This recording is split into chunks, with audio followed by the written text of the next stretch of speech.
Welcome to Tiffany Turned On. I'm your host, Tiffany Anton. I'm a psychotherapist specializing in sex and relationships. I hope to help you get turned on in life as well as inside of your bedroom.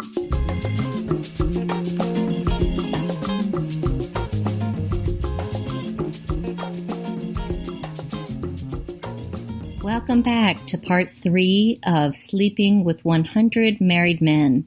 We will soon talk with Sophia, who is the guest of our show. Yet I wanted to begin by looking a little bit more about the role of mistresses in history and in marriage. I have an article by Elizabeth Abbott titled Why Mistresses Have Everything to Do with Marriage. She states here that she grew up learning about mistresses from her mother. She would tell us about the fancy women her grandfather, an affluent Detroit brewer and municipal politician, maintained in what she disdainfully referred to as the love nest. Why did great-grandmother Minnie tolerate this? Because in her comfortable 19th century world, the alternative, divorce, was unthinkable. But Minnie put a price on her husband's philandering.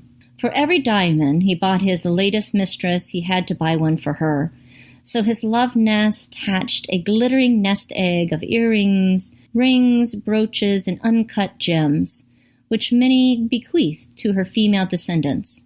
Her great-grandfather walked a well-trodden path, and that's why she wrote the book, Mistresses, A History of the Other Woman, as a central book in her historical relationship trilogy that includes a history of celibacy and a history of marriage. Mistressdom, in fact, has everything to do with marriage. It's an institution parallel and complementary to marriage, and it evolved to accommodate the sexual double standard that tolerates adultery in husbands but condemns it in wives. Like celibacy, mistressdom offers a fascinating perspective into how women relate to men other than in marriage. Mistresses, it seems, are everywhere. The French writer Alexandre Dumas observed, quote-unquote, the chains of marriage are so heavy that it often takes 2 people to carry them, and sometimes 3. The British multi-billionaire Sir Jimmy Goldsmith, who died surrounded by his wife, his ex-wives, and his mistresses, had another take on marriage and mistressdom, quoting, "When a man marries his mistress," Goldsmith opined, "he creates an automatic job vacancy." In today's North America, when most marriages are rooted in mutual love and compatibility, mistresses pose a different and often greater threat to marriages.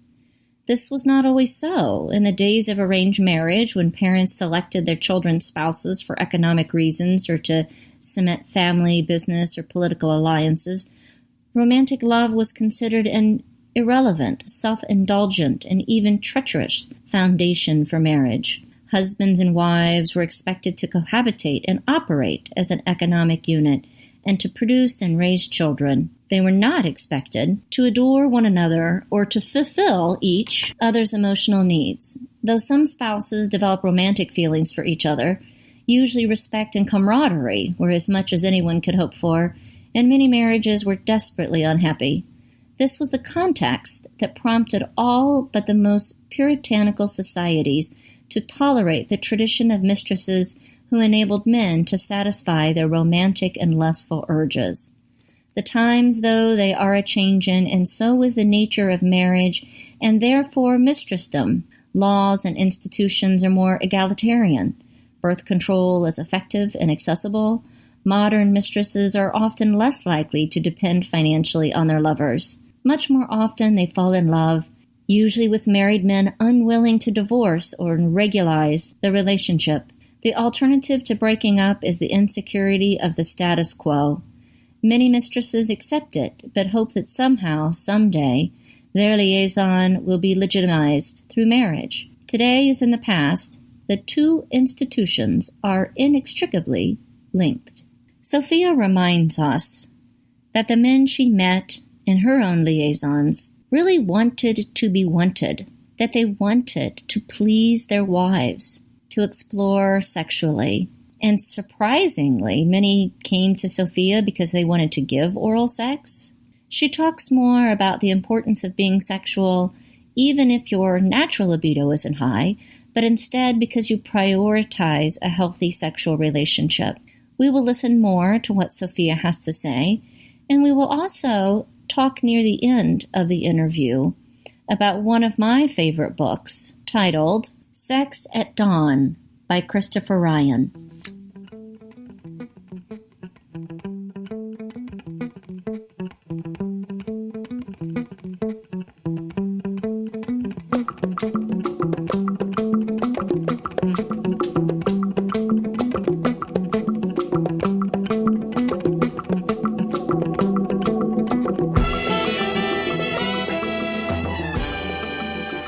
Predominantly on Sophia's Ashley Madison experience. Why do you think the site was so popular? So even after the hacking in 2015, they saw a huge spike in 2017. In your opinion, what keeps this popular? I guess I should first say that in 2015, I was no longer on Ashley Madison. I can give my opinion as to it having a spike in popularity. One might be just because of the hacking, people learned about it. I learned about it randomly, by accident, somebody actually complaining about the site. People are dissatisfied in their marriage and if they're not looking to get out of their marriage, they see that as a safe place where two people will be on the same page. We can go off. We're not looking to get each other in trouble. We're not looking to call each other at dinner time. We're not looking to take up family time. We can do this, and we're not looking for more from each other. Right, in that adult, consensual, respectful manner. Right. With limits. Right. I think that's its popularity right there. So in your experience, it seems that you've met with men that have been dissatisfied with their sex life or detached from their wife. In my clinical experience, I have worked with partnerships where they both report having had a good sex life and a good marriage in general. Yes. Did you ever meet with any men that at least shared that one time, or did that not come up as a theme for you? I can think of one gentleman in particular who said, "Oh no, I have great sex with my wife." He indicated he had permission, but you never know if he had permission. Oh, that's true. And I wasn't looking to find out. It wasn't that kind of relationship. He said that he and his wife had great sex. In that case, he wanted more sex. With the popularity of Ashley Madison, do you think that our society needs to change to either prevent affairs so we have more information about why we tend to have affairs and different ways to cope? Or do you believe that our society needs to work on normalizing non-monogamy? Personally, I think that we need to work on normalizing non-monogamy. I do not believe that we were meant to be monogamous, and that doesn't mean that we can't live within monogamy a certain way agreed upon with your partner. But to have it expected from society, I think, is unrealistic. Mm-hmm. I really love the book Sex at Dawn by Christopher Ryan. I'm currently reading it. You currently are? Okay. It's been on my list for a while. Someone told me about it a year or so ago, and a point where I have the time to read it, and I am enjoying it. Yes, great. I think that's a great book, and understanding biological basis of not being naturally monogamous, that this is based upon faith, values, and a choice, that monogamy is a choice versus a natural flow.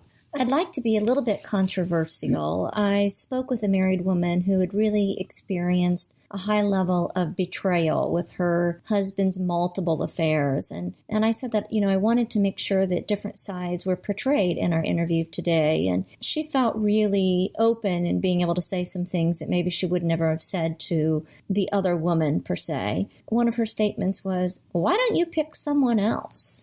Why don't I pick someone else? Yes, since you have been a lover to married men. Well, in my particular case, I was looking to not attract a permanent relationship with a man at that time. That's my reason for not picking someone else. This woman shared kind of some of her anger about it, like, how dare you? And what came up when I was listening to her, of course having a lot of empathy, is the tendency for women to demonize more the other woman than looking at the equal responsibility from their husband. So not, how dare you, awful mistress? How dare you betray the contract we created? My experience with opinions in that regard is both. I've had friends who've had, their husbands have had extramarital affairs, and they do blame the husband. They are upset with the husband. And how could you do that to me? I'm not setting out to do something to a woman I don't know that her husband wouldn't do anyway. That comes up with one of the other statements that I heard is, were you tempting them? Like, were you purposely tempting my husband? I've never been in a situation where I was purposely tempting someone's husband in a real life. I hate to say real life scenario like this is my part of my life, but in the work setting, in fact, I never brought any of this activity to any group activity that I participated in, whether it was my gym, whether it was a club I belonged to or a sport I participated in. And I did many of those things that were actually, many of them predominantly male or at least co-ed activities. So it sounds like you weren't tempting them by having the Ashley Madison profile, that those men would have to have their profile already available. Absolutely. Prior to seeing you. Absolutely. The last question from this particular individual was, if you have slept with 100 married men or 100 men, do you think that you have a sexual addiction? I don't think it's an addiction at all. And what is some of the backing to that you use? Because, we know, I think it's the typical number is under 8 for women, that's kind of the common number. Some people would say the number 100 is excessive. Other people would say, well, if it's adult, consensual, done sober, and safe, then it's more based upon what's your libido. Mm-hmm. I guess that number and the experiences that I'm discussing was a phase in my life of exploration, putting myself out there when I could because I wanted to, owning my sexuality, gaining and taking back, if you will say, power or all the shame that I had had as a kid and growing up that I was made to feel to have sex at all, to embrace it and explore and prove to myself. And it was a phase. And I have been, I will call monogamish, since we are both reading the book Sex at Dawn, with the gentleman I'm in a relationship with now for nearly 6 years. We have participated in swinging, but we have not gone out behind each other's back. I feel no need to get out there and have sex with men without him or do anything that doesn't include him. I'm very content. I think also if it were an addiction, it would have disrupted my life. I didn't miss family time. I didn't miss work. I didn't spend money I shouldn't have. Did you feel in control of your choices and behavior? Absolutely. Okay. Absolutely. If plans had to get changed because I had to change them or the other person suddenly couldn't and wrote to me and said, look, we got to call it off today. Can we postpone? No problem. So it's just a choice to have multiple partners and expressing your sexual self. Right. I am so happy, Sophia, that you were able to come on to my show of Tiffany Turned On today. I wish you the best of luck in the process of writing your book. Thank you. In this experience. And I want the listeners to understand that there are multiple sides to healthy sexuality. And if it's adult, consensual, maintained, like you talked about not being out of control, then that is still within that realm of normative sexual expression.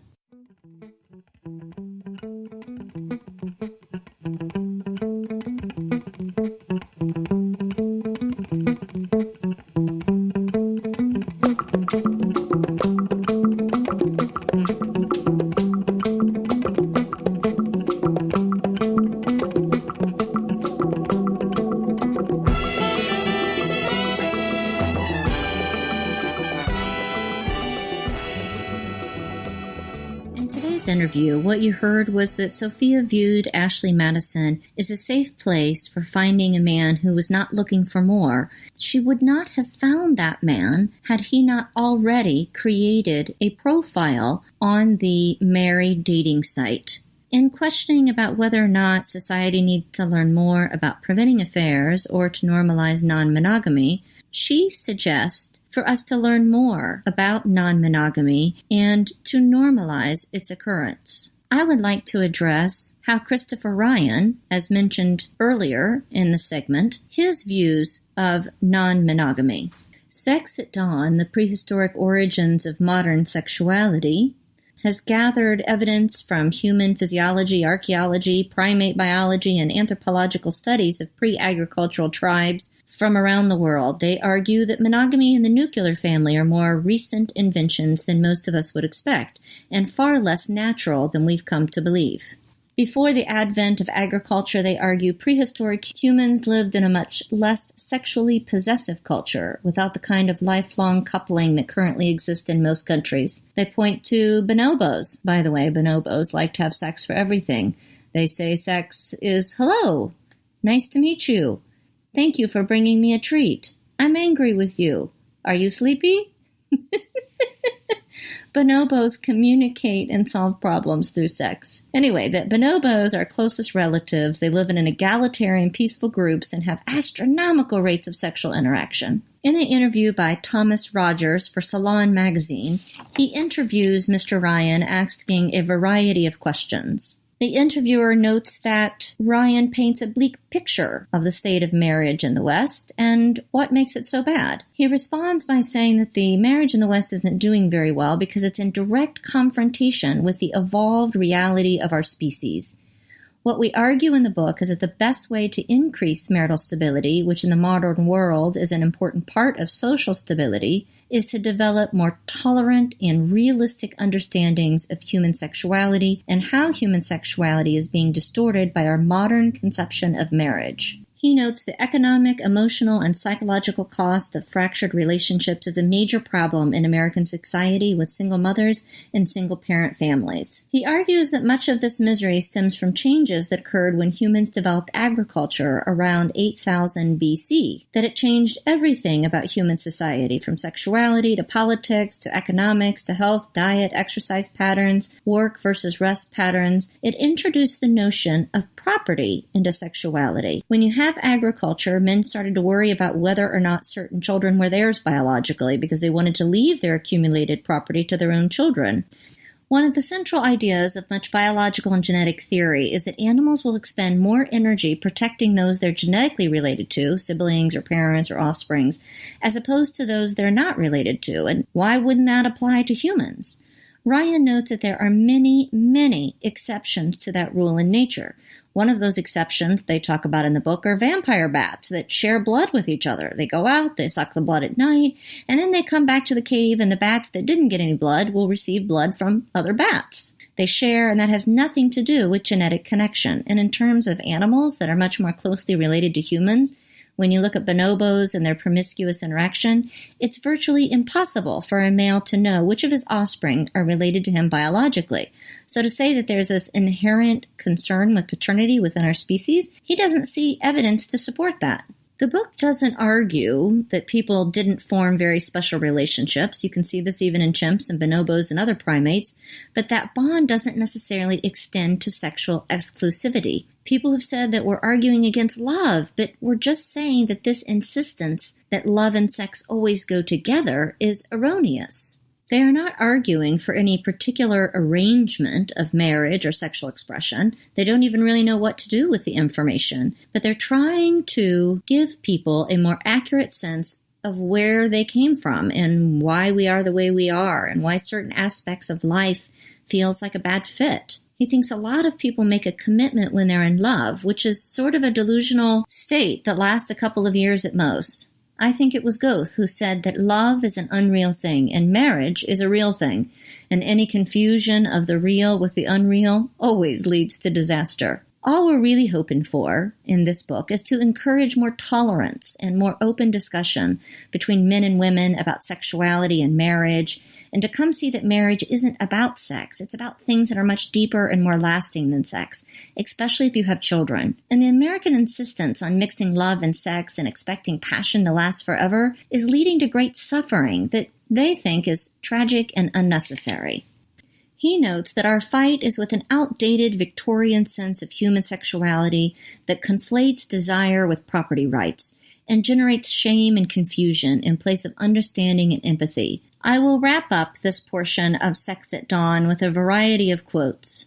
And yet, despite repeated assurances that women aren't particularly sexual creatures, in cultures around the world, men have gone to extraordinary lengths to control female libido. Female genital mutilation, head-to-toe chadors, medieval witch burnings, chastity belts, suffocating corsets, muttered insults about insatiable whores, pathologizing, paternalistic medical diagnosis of nymphomania or hysteria, the debilitating scorn heaped on any female who chooses to be generous with her sexuality, all parts of a worldwide campaign to keep the supposedly low-key female libido under control. Why the electrified, high-security razor wire fence to contain a kitty cat? An additional quote, societies in which women have lots of autonomy and authority tend to be decidedly male-friendly, relaxed, tolerant, and plenty sexy. You got that, fellas? If you're unhappy at the moment of sexual opportunity in your life, don't blame the women. Instead, make sure that they have equal access to power, wealth, and status. Then watch what happens. A third quote, sex for pleasure with various partners is therefore, quote, more human than animal. Strictly reproductive, once-in-a-blue-moon sex is more animal than human. In other words, an excessively horny monkey is acting human, while a man or woman uninterested in sex more than once or twice a year would be, strictly speaking, acting like an animal. Lastly, they have good news and bad news. The good news is that the dismal vision of human sexuality reflected in the standard narrative is mistaken. Men have not evolved to be deceitful cads, nor have millions of years shaped women into lying, two-timing gold diggers. But the bad news is that the amoral agencies of evolution have created in us a species with a secret it just can't keep. Homo sapiens evolved to be shamelessly, undeniably, inescapably sexual. Lusty libertines, rakes, rogues and roos, tomcats and sex kittens, horn dogs, bitches in heat. True, some of us manage to rise above this aspect of our nature or to sink below it, but these pre-conscious impulses remain our biological baseline, our reference point, the zero in our own personal number system. Our evolved tendencies are considered normal by the body each of us occupies. Willpower fortified with plenty of guilt, fear, shame, and mutilation of body and soul may provide some control over these urges and impulses. Sometimes. Occasionally. Once in a blue moon. But even when controlled, they refuse to be ignored. A German philosopher, author, Schopenhauer, pointed out, one can choose what to do, but not what to want.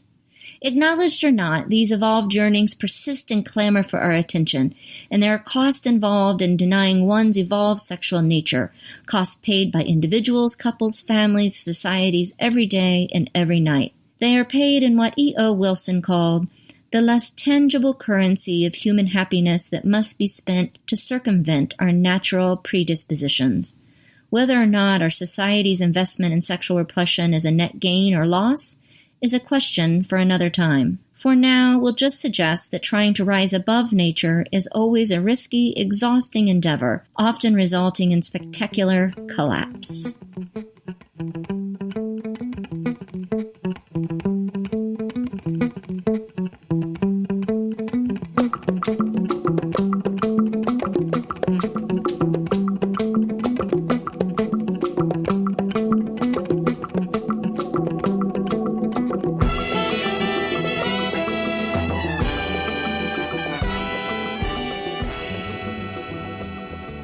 Listeners to send some questions that you might have for Sophia. You could place that on my webpage, which is neworleanssextherapy.com, or put it on my iTunes channel, Tiffany Turned On. You can star rate it, you can write a review, and you can subscribe to my channel.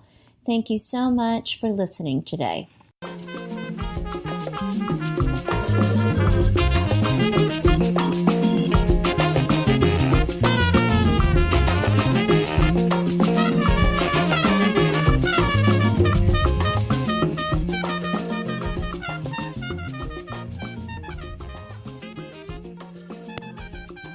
The music for Tiffany Turned On is provided by Kumasi Afrobeat. If you're interested in more of their music, you can find them online at kumasiafrobeat.com.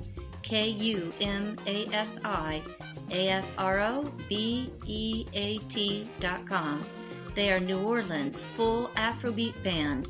They play to make you move. If you liked what you heard in today's episode, and you want to learn more about me, check out my website at neworleanssextherapy.com. I also have a TED Talk entitled I Love Pleasure from TEDx Vermilion Street.